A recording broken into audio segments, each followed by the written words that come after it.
Hello friends, once again welcome back to your own YouTube channel learning need. और जैसे कि आपको पता है कि कल जो है punctuation and the capital letters वाला जो टॉपिक है वो हमने स्टार्ट किया है। कल हमने बेसिक देखा था, इंट्रोडक्शन पार्ट देख लिया था। ये सारी क्लासेस जो है वो कल हो चुकी थी। ये हमारा एक सीरीज़ चल रहा है जिसमें है UP TET versus super TET. और इन एग्ज़ाम्स के लिए, हालांकि ये आपके सभी एग्जाम जिसमें इंग्लिश ग्रामर आना है उसके लिए यूज़फुल है, बट अभी हम जो टारगेट हमारे चैनल पर लेकर चल रहे हैं वो यूपी टेट और सुपर टेट है। तो उसके लिए ये सारी जो है आपके क्लासेस चल रही है सुबह 10 बजे। ठीक है, तो कल हमने यहाँ सेमी कोलोन तक पढ़ लिया था, उसके आगे जो हम आज कंटिन्यू कर देते हैं। तो 4th नंबर है, बिना टाइम वेस्ट किए डायरेक्ट आते हैं टॉपिक पे, है ना। 4th नंबर आपका है कोलोन। जिन लोगों ने कल की क्लास मिस की हो देख लीजिएगा। तो कोई भी लिस्ट या एग्जाम्पल को, ये बनता कैसे है ये लिखा हुआ है, ठीक है। कोई भी लिस्ट है या कोई एग्जाम्पल देना है तो उसके लिए हम प्रयोग करते हैं। उसकी शुरुआत करने से पहले हम ये लगाते हैं कोलोन। जैसे the following items are required, और फिर हमने लगा दिया कोलोन, फिर लिख दिया पेन, पेंसिल, रबड़, यानी पूरी लिस्ट है ये सामान की, कटर एंड नोटबुक। ठीक है, ये हो गया आपका। तो इसी तरह से कोई भी एग्जाम्पल आप लोगों ने देखा होगा, एग्जाम्पल फिर ऐसे कोलोन लगा हुआ है, एग्जाम्पल लिखने के बाद कोलोन ऐसे लगा हुआ है, इस पर लगाते नहीं बनता है तो आप कंसिडर कर लीजिए उसको, डॉट रहेंगे दो ठो, और उसके बाद फिर जो एग्जाम्पल हो वो चीज़ें लिखी हुई होती हैं। दूसरा जो है वो है after speakers name in dialogues. जब कभी भी डायलॉग्स लिखा जाता है, ठीक है, कोई भी ड्रामा है, कोई भी प्ले है, वहाँ पे डायलॉग्स लिखे जा रहे हैं कि किसने क्या कहा, तो वहाँ स्पीकर जो होता है, जो बोल रहा है, वक्ता होता है, उसके नाम के बाद हमेशा कोलोन हम लगाते हैं। Ram, hello how are you. Shyam, फिर कोलोन लगाया, हाय आई एम फाइन, है ना। तो हमेशा स्पीकर्स के नाम के बाद लगाया जाता है डायलॉग्स में। व्हेन टू डिफाइन और डिस्क्राइब एनी वर्ड, जब कोई सी शब्द की डेफिनेशन लिखनी हो या उसको डिस्क्राइब करना हो तो वहाँ पे भी हम डैश नहीं बल्कि कोलोन का यूज़ करते हैं। वो सही होता है, ज़्यादा सही होता है। जैसे मान लीजिए वर्ब की डेफिनेशन में आप लिखे हैं, तो वर्ब हमने हेडिंग डाली, कोलोन लगाया, a verb is a doing verb. ठीक है, अब क्या होता है, हम कॉपी में लिख रहे हैं तो हमारे अपनी इच्छा पे होता है, हम बड़ा बड़ा लिख लेंगे वर्ब, हेडिंग थोड़ी सी बड़ी सी कर देंगे, अंडरलाइन कर देंगे, कलरफुल कर देंगे, है ना। लेकिन जैसे अगर नॉर्मली बुक्स में ऐसे लिखा रहता है, एक लाइन से लिखा हुआ है, बीच में लिखा हुआ है, तो वहाँ पे कोलोन लगा के ही दोनों पार्ट्स को सेपरेट किया जाता है। ठीक है, बहुत फास्ट चलेंगे, थोड़ी सी क्लास रहेगी आपकी। Sometimes used between direct speech and quotation. अच्छा, वैसे तो डायरेक्ट स्पीच में जो आपको पता है कॉमा लगता है, कल हम लोगों ने पढ़ा था। कभी कभी होता है कि आप लोग कोलोन भी लगा देते हैं, कहीं इस तरह लगा आए तो ये मत समझिएगा कि ये गलत है, ये भी ग्रामेटिकली सही ही है। हालांकि प्रचलित जो है वो कॉमा है, ज़्यादा सुटेबल जो है वो कॉमा ही होता है। She said I can't support you, I can't support you.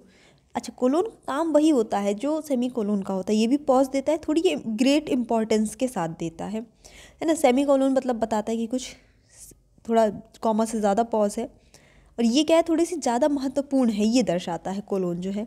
अब जैसे वर्ब लगाया फिर कोलोन लगाया, a verb is a doing verb, तो ये महत्वपूर्ण वाला पार्ट हो गया, इसी के बारे में ये डिस्क्रिप्शन दिया जा रहा है, ये भी एक इसका सेंस निकलता है। तो she said I can't support you, यहाँ पे कॉमा नहीं लगा है, यहाँ पे कोलोन लगा है। ठीक है। अच्छा, क्वेश्चन मार्क, इसके बारे में वैसे तो सबको पता है कि प्रश्न पूछते हैं तो उसके आगे हम क्वेश्चन मार्क लगाते हैं, ठीक है, या इंट्रोगेशन मार्क भी इसे कहा जाता है। तो यानी अब सीधी सी बात है, क्वेश्चन का मतलब हो गया कि सभी इंट्रोगेटिव सेंटेंस में लगाया जाता है। लेकिन आप यहाँ पे जो एग्जांपल देखिएगा उसमें आपको थोड़ा सा कुछ नई चीज़ देखने को मिल जाएगी। जैसे व्हाट इज़ योर नेम, तुम्हारा नाम क्या है, तो लगा हुआ है। आर यू ओके, तुम ठीक हो, लगा हुआ है। अब ये जो है ये भी क्वेश्चन ही है, लेकिन इसमें नहीं लगा हुआ है। He asked me what my profession was, यानी कि जब इनडायरेक्ट, यहाँ पे क्या है, इनडायरेक्टली बताया जा रहा है, तो जब इनडायरेक्ट क्वेश्चन मेंशन किया जाए किसी सेंटेंस में, वहाँ पे क्वेश्चन मार्क नहीं लगता है। यहाँ पे इनडायरेक्ट स्पीच में हम बता रहे हैं कि उसने मुझसे पूछा कि मेरा प्रोफेशन क्या था। ठीक है, तो यहाँ पे प्रश्न तो है व्हाट माई प्रोफेशन वॉज, लेकिन ये इनडायरेक्ट है, तो यहाँ पे हम क्वेश्चन मार्क नहीं लगाएंगे, फुल स्टॉप लगाएंगे। क्वेश्चन टैग के बाद लगता है, ये तो अभी मैंने रिसेंटली क्वेश्चन टैग पढ़ाया था तो ये तो क्लियर ही है।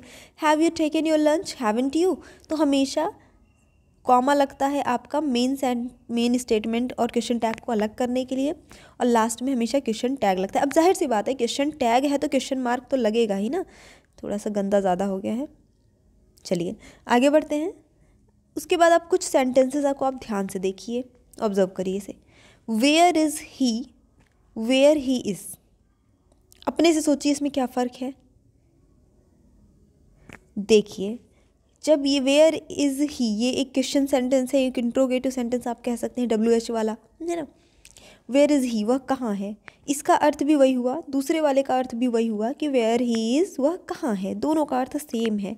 लेकिन अगर वर्ब आपका पहले आ रहा है और जो आपका सब्जेक्ट है या फिर जो नाउन या प्रोनाउन कुछ भी है वो बाद में आ रहा है, तब तो आप क्वेश्चन मार्क लगाएंगे। लेकिन अगर वर्ब आ रहा है लास्ट में तो आप क्वेश्चन मार्क नहीं लगाएंगे। मतलब दोनों का सेम है, लेकिन क्योंकि सेंटेंस के स्ट्रक्चर में बदलाव हुआ है तो आपके पंक्चुएशन में भी बदलाव हो जाएगा। आ रहा है समझ में? मतलब कि कुछ ऐसा नहीं कि वेयर ही इज़ लिखा तो अभी हमने क्वेश्चन मार्क लगा दिया, वो ग्रामेटिकली रॉन्ग हो जाएगा। अच्छा, एक्सक्लेमेशन मार्क देख लेते हैं। 3 मार्क्स हमने कल देखे थे, बहुत छोटी सी क्लास थी, आज भी है ऐसी। तो इंटरजेक्शंस, जितने भी इंटरजेक्शंस होते हैं, अच्छा इंटरजेक्शंस क्या होते हैं? इंटरजेक्शंस एक पार्ट ऑफ स्पीच है जो कोई भी सडन फीलिंग या इमोशन या विश को जो है दर्शाता है। तो कोई भी इंटरजेक्शन है या कोई भी फ्रेज़ है या कोई भी सेंटेंस है, उन सभी के बाद जो है लगता है एक्सक्लेमेशन मार्क। यहाँ पे ये गलत टाइप हुआ है, ये ऐसे होता है, ठीक है। तो नॉनसेंस, ओह वाह, ऐश, हुर्रे, ब्रेवो, इस तरह के जितने भी इंटरजेक्शंस हैं सबके बाद लगेगा। दूसरा है कि जितने भी एक्सक्लेमेटरी सेंटेंस होते हैं उनमें लगता ही लगता है, जैसे सच अ लवली ड्रेस।